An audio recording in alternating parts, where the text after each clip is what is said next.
Assalamualaikum warahmatullahi wabarakatuh. Bismillahirrahmanirrahim. Alhamdulillah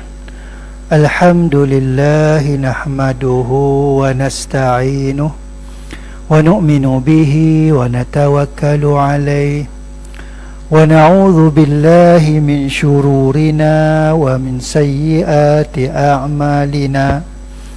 من يهد الله فلا مضل له ومن يضلله فلا هادي له وأشهد أن لا إله إلا الله وحده لا شريك له وأشهد أن محمدا عبده ورسوله صلى الله عليه وسلم تسليما كثيرا كثيرا. Subhanaka la ilma lana illa ma 'allamtana innaka antal alimul hakim. Rabbi shrah li sadri wa yassir li amri wahlul 'uqdatam min lisani yafqahu qawli. Amma ba'. Muslimin muslimat, saudara-saudari yang dikasihi Allah Subhanahu wa taala, kita syukur kehadrat Allah. Allah Subhanahu wa ta'ala sayang kepada kita. Allah Subhanahu wa ta'ala kasih kepada kita. Pada ketika ini kita duduk di tempat yang baik, kita berada di tempat yang baik, dan kita menunggu solat fardu secara berjamaah. Di kesempatan ini juga kita duduk di dalam majlis ilmu. Ini adalah merupakan amal-amal soleh, amal-amal yang baik yang akan menjadi bekal untuk kehidupan kita di akhirat nanti. Amal-amal yang soleh, amal-amal yang baik ini akan memberikan kebaikan kita untuk kita di dunia, lebih-lebih lagi di akhirat. Jadi jom kita memperbanyakkan amal-amal kebaikan untuk kebahagiaan hidup kita di dunia dan akhirat, untuk kita cari redha Allah Subhanahu wa ta'ala. Muslimin muslimat yang dikasihi Allah Subhanahu wa ta'ala, kita dah bincang pada bulan yang lalu tentang kehidupan baginda Nabi sallallahu alaihi wasallam sebenar bulan Rabiul Awal, dan kita nak sambung lagi pada hari ini tentang baginda Nabi sallallahu alaihi wasallam, sunnah Nabi, hadis Nabi sallallahu alaihi wasallam. Dalam perbincangan ahli ilmu tentang sunnah Nabi sallallahu alaihi wasallam, para ulama menyatakan bahawa ada amalan-amalan Nabi, ada amalan-amalan Nabi yang Nabi buat yang kita tak boleh buat. Sunnah Nabi, amalan Nabi yang Nabi buat dan diharamkan untuk kita buat. Ada amalan Nabi sallallahu alaihi wasallam yang Nabi buat di atas dasar kemanusiaan, keinsanan. Nabi sallallahu alaihi wasallam, ya, keinsanan, kemanusiaan Nabi sallallahu alaihi wasallam. Nabi manusia tetapi darjat Nabi, keutamaan dan pilihan Allah Subhanahu wa taala. Ada juga amalan Nabi yang Nabi anjurkan kita buat. Ada amalan Nabi boleh kita buat, tapi Nabi tidaklah menyuruh kita buat, tapi Nabi buat di atas dasar kemanusiaan, keinsanan Nabi sallallahu alaihi wasallam. Nanti kita akan jelas contoh-contohnya.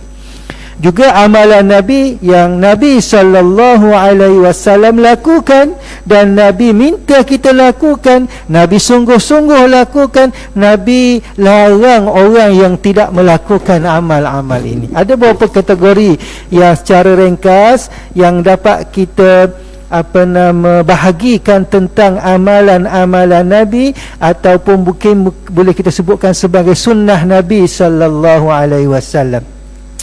Yang pertama tadi berkaitan dengan amalan Nabi yang Nabi larang kita buat. Ini khusus untuk Nabi.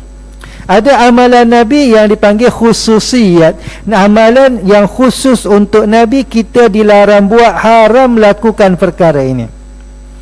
Mana contoh? Ya, contoh antara lain, contoh puasa wisal. Puasa wisal mungkin ada dalam kalangan kita yang belum pernah dengar puasa wisal. Puasa Arafah pernahlah dengar. Puasa 10 Ashura, yakni 10 Muharram, Ashura, Tasu'a pernah dengar. Ya. Puasa wisal, apa pula puasa wisal? Ini puasa yang Nabi lakukan dan kita tak boleh lakukan, iaitu puasa bersambung. Nabi sallallahu alaihi wasallam ada ketikanya Nabi sallallahu alaihi wasallam puasa sunat masuk waktu maghrib. Apabila masuk waktu maghrib, ya, memang kita diminta supaya berbuka puasa, iftar, ya. Tapi Nabi sallallahu alaihi wasallam ada ketikanya Nabi tak iftar, Nabi sambung terus puasa. Nabi tak iftar, Nabi sambung terus puasa. Itu dipanggil amalan khusus untuk Nabi. Kita tak boleh buat. Kita haram buat puasa wisal. Itu khusus untuk Nabi sallallahu alaihi wasallam, ya. Begitu juga ulama menyatakan ada perkara yang khusus untuk Nabi, iaitu antara lain lagi kahwin lebih pada 4 dalam satu masa. Kumpulkan isteri lebih pada 4 pada sesuatu masa tanpa diceraikan, dikahwin lain dan sebagainya, ya. Jadi kita tidak dibenarkan, hanya kita dibenarkan, ya, kalau cukup syaratnya, kalau mampu dengan, ya, 4 orang dalam satu masa. Itu jarang sangatlah masyarakat kita sekarang, jarang sangat. Dalam 1 juta seorang pun jarang jumpalah. Kita kata mungkin adalah 1 juta seorang kan yang kahwin, isterinya 4, ya. Tapi Nabi sallallahu alaihi wasallam lebih pada 4 dalam satu ketika. Itu khususiyat Nabi. Ada apa nama pengkritik mengatakan, ya, kenapa Nabi lebih pada pengkritik yang tak suka Islam, yang mengancam ataupun memusuhi Islam? Dia menuduh Nabi sallallahu alaihi wasallam seorang lelaki yang gila wanita, kuat nafsunya dan sebagainya. Ya, ulama kita menjawab antara lain, ya, Nabi sallallahu alaihi wasallam kahwin wanita janda. Dalam, ya, isteri Nabi 9 orang, ada kata 11 orang isteri Nabi sallallahu alaihi wasallam, ya, maknanya hanya seorang sahaja yang anak dara, ya, iaitu Sayyidatina Aisyah, yang Nabi kahwin masih lagi belum pernah kahwin dengan orang lain. Yang lain semua Nabi sallallahu alaihi wasallam kahwin dengan janda. Ada juga, ya, macam Sayyidatina Sa'udah binti Zam'ah, perempuan yang agak berumur, Nabi kahwin ni, ya, dah berumur dah. Jadi giliran dia pun dalam riwayat mengatakan dia kadang-kadang bagi kepada Aisyah gilirannya. Ya, dia sudah berumur. Jadi kata ulama ataupun tak kata sarjana Islam, Nabi sallallahu alaihi wasallam kalaulah seperti mana yang didakwa oleh pengkritik, ya, yang gila wanita dan sebagainya itu, ya, kenapa Nabi kahwin janda-janda? Kalaulah apa dakwanya betul, secara logik akal kita sudah pasti kahwin dengan yang muda-muda. Ya, yang muda-muda. Nah, apa yang dapat kita simpulkan bahawa bukan atas nafsu semata-mata, tapi ada kemaslahatan lain. Nabi sallallahu alaihi wasallam berkahwin lebih pada 4 dalam sesuatu masa. Ada kemaslahatan lain yang banyak, yang kita nak, kalau nak bincang di sini banyak. Cuma kita nak bahagikan tentang sunnah tadi. Ya, ada sunnah tadi apa? Yang kita bagi contoh tadi, sunnah Nabi yang Nabi lakukan tapi haram kita buat. Puasa wisal dengan kahwin tadi lebih pada 4 dalam satu masa. Ada sunnah Nabi yang bersifat jibiliyah, dipanggil sifat jibiliyah, yakni sifat kemanusiaan Nabi. Ya, Nabi sebagai manusia, ya, mempunyai darjat yang tinggi pilihan Allah, tapi sifat-sifat manusia Nabi ada. Nabi berkahwin, Nabi makan, Nabi minum, Nabi ketandas dan sebagainya. Ya, Nabi buang air. Itu sifat-sifat kemanusiaan tetap ada pada Nabi sallallahu alaihi wasallam. Nabi ada kesukaan tertentu. Ya. Sebagai contoh, dalam riwayat hadis Nabi sallallahu alaihi wasallam makan kambing, dan ada yang mengatakan Nabi suka makan kambing. Nabi makan kambing, Nabi suka makan kambing. Ada dalam riwayat hadis. Jadi ini, kata ulama, ini merupakan suatu naluri ataupun tabiat kemanusiaan. Tiadalah riwayat hadis Nabi makan kambing, betul ada riwayat Nabi lakukan perbuatan, tapi dari segi perkataan Nabi suruh kita suka makan kambing, tak ada. Nabi suruh kita kenalah kamu makan kambing dan sebagainya, tak ada riwayat tersebut. Bermakna, kata ulama dalam perbahasan ini mengatakan bahawa makan kambing itu adalah naluri kemanusiaan, tabiat kemanusiaan. Ya. Kalaulah orang yang tak suka makan kambing, tak adalah salah. Tak ada boleh kata tak ikut sunnah Nabi ni, tak suka makan kambing. Tak boleh kita labelkan begitu, sebab tidak ada tuntutan untuk makan kambing. Yang Nabi sallallahu alaihi wasallam makan, kalau seorang itu suka makan kambing dan niat, ya Allah aku suka ni kerana Nabi suka, moga-moga dapat pahala di sisi Allah. Tapi dari segi tuntutan, kata ulama, disuruh makan kambing, tak ada. Tak ada. Cuma itu keinsanan kemanusiaan Nabi sallallahu alaihi wasallam. Begitu juga dengan beberapa jenis makanan yang lain yang ada dalam riwayat hadis, seperti Nabi sallallahu alaihi wasallam makan labu. Ya, makan labu juga adalah jibiliyah, kata ulama. Ada merupakan jibiliyah. Bermakna tidak adalah orang yang tak suka makan labu itu tidak ikut sunnah Nabi. Itu kita kata tuntutan makan tu sesuatu itu tak ada Nabi suruh pun. Cuma cara makan, ya, cara makan itu ada adab-adabnya yang diajar oleh Nabi. Tapi benda yang kita makan tu yang Nabi suka, macam Nabi sallallahu alaihi wasallam dia tak nak harap pada ketika itu, ya, tidak ada riwayat Nabi makan nasi. Nabi makan nasi, tidak ada riwayat. Yang ada riwayat Nabi makan roti. Ya, jadi adakah orang yang makan nasi itu tak ikut sunnah Nabi sallallahu alaihi wasallam? Kata ulama, bukan itu yang difokuskan. Ya, bukan jenis makanan itu yang difokuskan. Yang difokuskan cara makan, adab-adab makan, bacaan-bacaan makan, itu yang dapat pahala. Ya, makan itu tengok suasana, keadaan setempat dan orang dan sebagainya. Itu sunnah Nabi. Cuma ya, yang Nabi sallallahu alaihi wasallam anjurkan dalam riwayat hadis yang sahih, Nabi anjurkan kita yang makan jangan gelojoh, ambil dengan 3 jari, ya, dicinkan makanan pada jari-jari. Itu adalah riwayat hadis, itu cara makan. Itu kita boleh amalkan dengan kesesuaian dengan makanan yang kita makan. Dianjurkan dengan makan tangan. Cuma itu pun ulama bahas, tengok keadaan apa yang kita makan. Ulama semasa membincangkan tentang makan ini, kalau kita makan makanan yang berkuah, sup, laksa, mi kari dan sebagainya, kalau dalam masyarakat kita, ya, maka bermakna ini tak sesuai makan dengan tangan. Maksudnya ambil dengan tangan, makan dengan sudu, tidak ada masalah. Sebab itu tengok keadaan makan. Cuma adab-adab yang lain yang boleh kita amalkan, kita amalkan.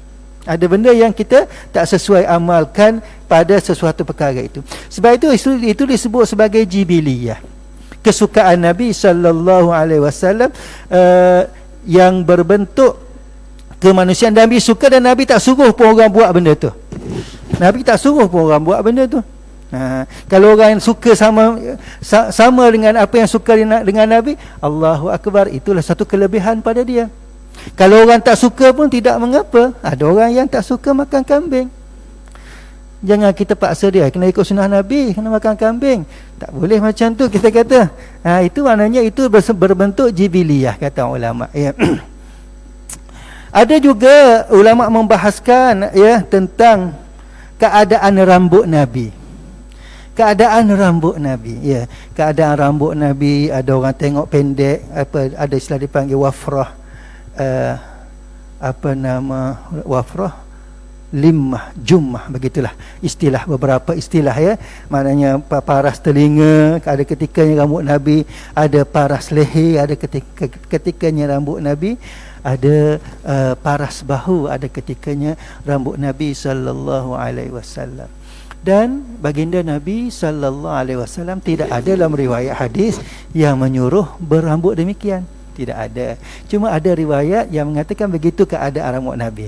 Itu juga tengok kesesuaian. Ada yang ulama yang membahaskan tentang rambut, ya, rambut. Dia kata, ada ulama membahaskan, dia kata kalau keadaan masyarakat, sesuatu masyarakat itu, kalau rambut panjang sebegitu, masyarakat nampak orang lelaki kurang sopan, maka rambut pendeklah yang sesuai. Sebab itu keadaan masyarakat pada ketika itu.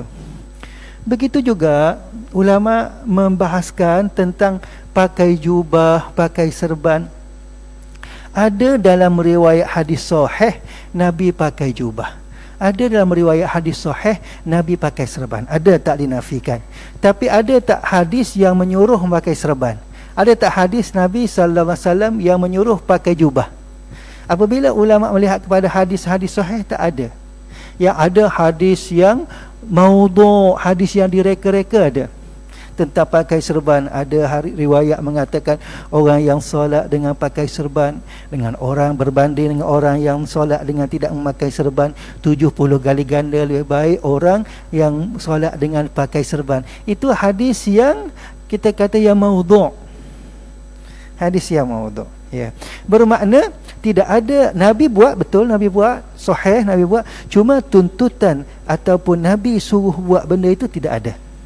Itu juga bergantung, kata ulama dalam perbahasan yang lebih detail. Ulama kata tengok kepada masyarakat pada ketika itu. Masyarakat pada ketika itu memang masyarakat Arab pada ketika itu dalam dikatakan bahawa memakai pakaian tersebut. Orang bukan Islam pun, Abu Jahal, Abu Lahab pun pakai serban, pakai jubah. Bermakna pakaian itu memang Nabi pakai, tetapi tak ada Nabi suruh pakai. Yang jelas pakaian yang menutup aurat, yang longgar, yang itu yang digalakkan dalam Islam. Sebab itu Islam ini sesuai untuk semua bangsa. Orang India nak pakai dengan pakaian Indianya, tapi dengan menutup aurat dengan sempurna, silakan. Kan? Ya, orang Cina nak pakai pakaian Cinanya dengan menutup aurat dengan sempurna, silakan. Kan? Gitu. Cuma bukanlah kita dari sini, bukanlah kita nak meremeh-remeh atau nak merendah-rendah orang yang pakai serban, orang yang pakai jubah, tidak. Ya, itu kita tidak nafikan itu adalah Nabi pakai.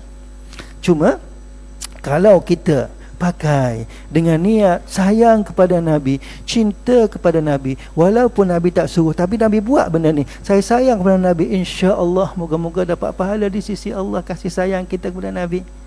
Cuma dari segi kaedah ilmu, maka tidak ada tuntutan terhadap perkara tersebut. Tidak ada Nabi suruh pun. Kalau kita nak pakai juga kerana sayang kepada Nabi, silakan. Silakan, ya. Kalau kita tengok gambaran-gambaran yang dibuat ulama-ulama silam, ya, ulama silam ramai yang pakai jubah, yang ramai pakai serban, kan? Bermakna dia ikut apa yang dilakukan oleh Nabi, ya. Cuma itu kita tak nafikan benda itu adalah benda yang baik, benda yang baik. Cuma dari segi kaedah ilmu bahawa benda itu bukanlah suatu tuntutan kerana Nabi tak suruh pun. Nabi buat tapi Nabi tak suruh pun. Bermakna begitu. Kita boleh buat dengan rasa cinta kita kepada Nabi sallallahu alaihi wasallam, moga-moga dapat pahala. Cuma kita nak fokuskan dalam kesempatan ini, ada perkara sunnah Nabi yang Nabi buat, Nabi sungguh-sungguh buat, Nabi memang galakkan kita buat. Banyak hadis Nabi sallallahu alaihi wasallam yang menekankan perkara ini, dan Nabi larang orang yang meninggalkan perkara ini. Ini betul-betul sunnah yang sangat besar. Berbanding dengan sunnah jibiliyah apa semua tadi, besar juga sunnah tadi, tapi ini sunnah penekanan Nabi. Nabi buat, Nabi sungguh-sungguh buat. Kemudian Nabi minta kita buat. Banyak hadis Nabi tentang dorongan untuk buat perkara ini, dan Nabi larang orang tinggalkan perkara ini. Ini yang perlu kita ambil perhatian. Apa dia itu? Antara lain iaitu solat berjamaah. solat berjamaah. Ingat kau apa tadi, rupa-rupanya solat jemaah je. Ya, betul. Solat berjamaah sangat-sangat ditekankan oleh Nabi sallallahu alaihi wasallam. Saya cuba kongsi dan fokuskan perkara ini kerana dalam suasana kehidupan kita dalam kebelakangan ini 2 tahun lebih dah kita dalam pandemik, baru tukar ke era endemik ni kan, baru nak mengorak langkah ke sana. Ya. Apabila kita lihat apabila sejak awal pandemik, ya, beberapa kali masjid ditutup, surau ditutup, ada bilangan-bilangan tertentu yang dibenarkan solat. Ya, ada jarak-jarak tertentu masih lagi. Ya. Apabila yang demikian, maka jadi apabila kita tengok masyarakat sekarang macam sudah jadi biasa tak datang solat Jumaat. Mungkin kita boleh kata macam orang lelaki dah jadi biasa dan selesa tak pergi solat Jumaat. Sekarang ni nampak. Sebab masjid saya sendiri, dan saya tanya kawan-kawan di masjid lain, ya, masjid macam masjid saya 3 tingkat. Masjid tempat saya 3 tingkat. Kan? Tak penuh. Solat Jumaat sekarang tak penuh. Saya tak pasti sini. Saya rasa moga-moga penuh kat sini. Tapi beberapa masjid yang saya tanya kawan-kawan, memang akhir-akhir ini sebulan 2 ni dah dibenarkan datang solat dengan SOP yang tertentu, dengan jarak masih lagi, dan solat Jumaat tak penuh.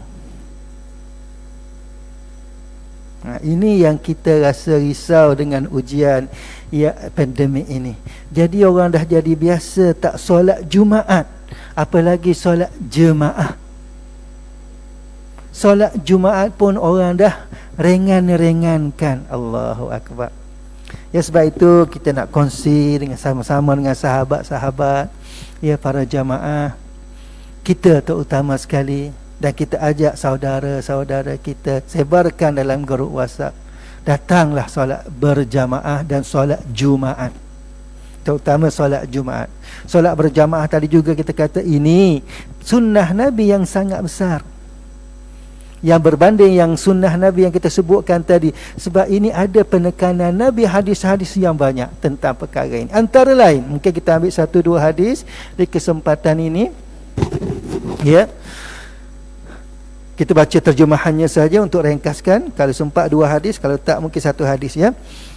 Dari Abu Hurairah radhiyallahu anhu berkata, sesiapa berwuduk dengan sempurna kemudian menuju ke masjid semata-mata untuk solat, berwuduk dengan sempurna, pergi ke masjid, pergi ke surau lah kita kata pun boleh termasuk, ya, untuk menunaikan solat fardu secara berjamaah. Wuduk sempurna kalau sebaik-baiknya maknanya di rumah. Tahu kalau kita di sini macam mana nak di rumah, tak ada masalah, boleh je ambil ambil wuduk di sini. Kalau ada tempat-tempat yang lain yang boleh ambil wuduk yang dekat dengan tempat kita bekerja, ataupun ward, ataupun pejabat kita ada tempat yang sesuai ambil wuduk, lebih baik kita ambil wuduk di sana dan kita berjalan ke sini dengan sudah ada wuduk, itu yang terbaik. Tapi mungkin kan kalau tempat kita tak sesuai, tandas dan sebagainya, tidak ada tempat wuduk tak sesuai, boleh je kita ambil di sini. Ya, cuma tadi sebaik-baiknya kalau macam kita di rumah, maknanya kalau di rumah lah, mudah sekali kita siapkan wuduk di rumah, datang solat berjamaah. Okey. Selagi dia kekal dengan niatnya, ya, dia akan terus mendapat pahala solat kekal. Datang dalam berwuduk, dapat pahala solat sunat. Ya, itu dia. Ini kelebihan solat Jumaat. Banyak sangat hadis sebenarnya. Ini kita nak tekankan supaya solat Jumaat kita tekankan di dalam kehidupan kita. Kalau boleh jangan tinggalkan. Saya ingatkan diri saya, kadang-kadang kita tak dirafikan, kita ada halangan, kadang-kadang tertidur, kadang-kadang kesesakan lalu lintas, tak sempat dan sebagainya. Namun begitu, biar ada dalam hati kita rasa rugi tertinggal solat berjamaah, rasa besarnya solat berjamaah, ya.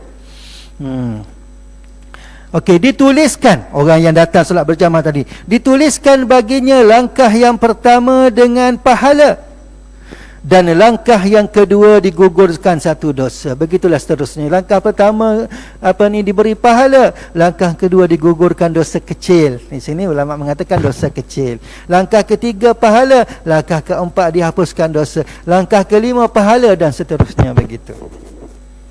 Kalau kita naik motor, kita naik kereta, begitu juga kata ulama sarjana Islam, putaran roda pertama pahala, putaran roda kedua dihapuskan dosa, begitu. Ya. Maksudnya besar pahala solat berjamaah. Besar pahala solat berjamaah. Pahala. Cuma kita, Allahu Akbar, sebab pahala-pahala ni benda tak nampak. Yang tu yang kita sendiri, saya sendiri, kita sendiri ni yang iman lemah ni, maknanya tak nampak besar perkara tersebut. Ya. Pahala ni kalau mudah faham, ulama bagi contoh mudah lah. Memang tak sama, tapi untuk mudah kita faham. Pahala-pahala ni macam duit lah sebagai contoh. Orang yang ada duit yang banyak di dunia ini, macam mana dia boleh beli rumah yang selesa, dia boleh beli penginapan yang selesa, dia boleh melaburkan, ada mempunyai hotel, ada mempunyai gudang-gudang. Anak-anak dihadiahkan kereta, rumah untuk perkahwinan, rumah yang selesa, kenderaan yang selesa dan sebagainya. Kenapa? Banyak duit atas dunia. Begitulah gambaran mudah, walaupun tak sama, tapi untuk mudah kita faham, di akhirat orang yang banyak pahala, supaya kita mudah nampak. Banyak benda, banyak kenikmatan yang melebihi orang lain apabila banyak pahala. Gambarannya macam duit tadi, mudah faham. Cuma kita pahala dengan duit ni jauh, kita tak apa jelas, tak nampak sangat. Kenapa? Kerana keimanan. Ya, tentang solat berjamaah, saya rasa rata-rata kita tahu tentang hadis solatul jamaati afdalu min salatil fardhi bi 27 darajah, atau kama qala an-nabiy sallallahu alaihi wasallam. Solat berjamaah lebih utama daripada solat bersendirian 27 kali ganda. Solat berjamaah. Tapi kita tertinggal solat berjamaah, tak rasa rugi sebab keimanan kita, ya Allah. Bandingkan 1 dengan 27. Kalau duit lah kita bandingkan, ya Allah, orang tak nak 1. Kita bandingkan mudah. Kerja di sini gajinya RM100 sehari. Kerja di sini gajinya RM100 sehari. Kerja di tempat lain yang terpaksa naik kereta lah sikit, kadang-kadang hujan lah sikit, bawa payung kan, jauh sikit.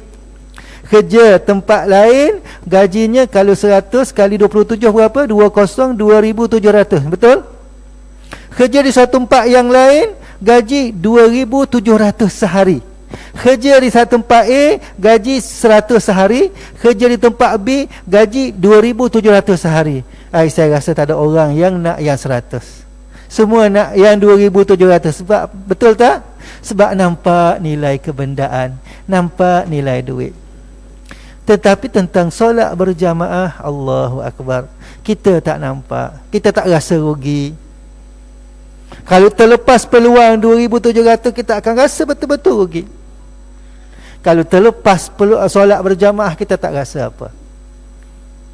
Betul tak? Jadi kita nak kongsikan sama-sama di sini, marilah kita sama-sama niat untuk selalu datang solat Jumaat, khususnya kalau memungkinkan. Kan? Sebab banyak kosong sekarang solat Jumaat, banyak kosong. Sini saya tak pasti, masjid-masjid banyak kosong. Masih lagi lah, dalam 2-3 minggu ni saya perhatikan masjid saya pun masih lagi kosong, tingkat atas. Ya. Jadi jom solat Jumaat, solat berjamaah, jom. Kalau boleh jangan kita tinggalkan, kecuali ada halangan-halangan tertentu, kita terpaksa ataupun tak dapat hadir, biar ada rasa rugi di dalam hati kita. Ya. Okay. Saya bagi masa insya-Allah dalam 3 minit atau 4 minit untuk kita, sebelum iqamat kita solat sunat, sebelum zuhur sunat muakkad. Okey. Dan apabila apabila kamu mendengar iqamah maka jangan berlari-lari. Dengar iqamah dalam solat Jumaat ni, Nabi ingatkan, dengar iqamah jangan berlari-lari. Kita kat luar, kita dekat lift atau kat tangga dengar iqamah, Nabi kata tak payah berlari, tak apa, janganlah mengah-mengah ataupun datang solat Allah Akbar. Tak apa, kalau terlepas satu rakaat tambahlah rakaat. Begitu juga kalau kita bandingkan dengan dengan iqamat tadi, kita bandingkan walaupun tak ada hadis, boleh kita bandingkan dengan keadaan yang sama.